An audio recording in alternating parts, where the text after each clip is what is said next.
नमस्कार। कल परसों नरसों बराबर गणेश विसर्जन हो रहे हैं नदी पर।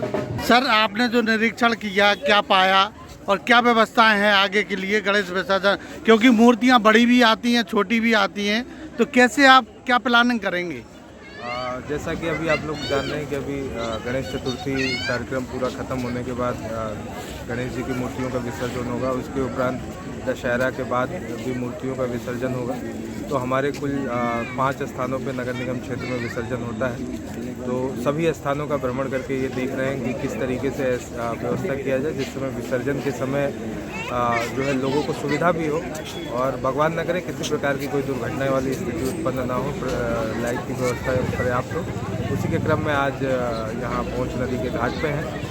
तो हम लोग इस बार अलग से कुंड बनाने का कोशिश कर रहे हैं, जहाँ पे कि नदी में लोग जो विसर्जन करते हैं वो वहाँ ना करके कुंड में ही करें, जिससे कि हम वहाँ से निकालें और फिर नदी भी स्वच्छ रहे और विसर्जन करें। सर, जैसा कि कुंड देखा हमने, काफ़ी छोटा है, मूर्तियाँ बहुत आती हैं। गणेश जी की मूर्ति 1-2 नहीं, 10-20 नहीं, हज़ारों की संख्या में आती हैं यहाँ पर। तो उसमें कैसे व्यवस्था हो पाएगी? छोटे कुंड का जो साइज़ है वो और बढ़ाएंगे।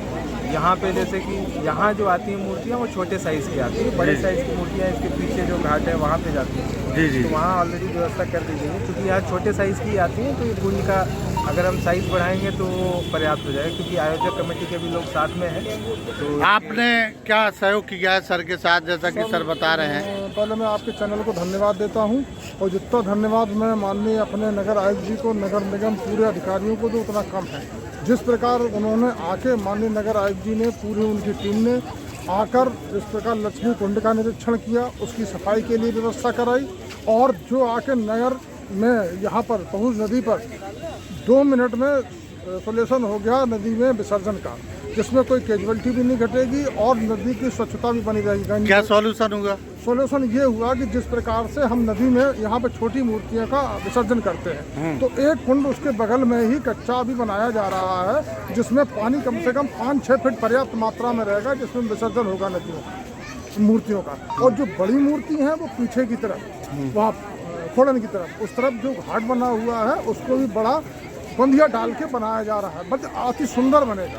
जैसे अब कोई नदी में ना जाए, बच्चे भी आते हैं, बूढ़े भी आते हैं, महिलाएं भी आती हैं, तो क्या व्यवस्था की गई है कि उस नदी में ना जाए कोई? उसके लिए हमारे नगर आयुक्त जी ने अपनी टीम को एक बहुत बड़ा संदेश दिया है कि जो नदी की बैरिकेडिंग लगी हुई है उस पर जाल की व्यवस्था करी है।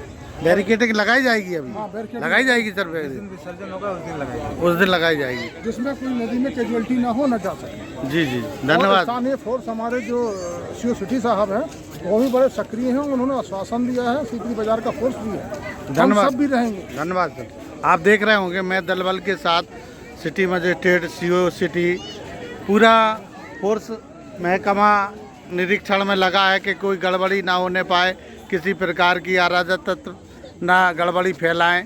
तो सारी सुरक्षा का जायज़ा लिया जा रहा है।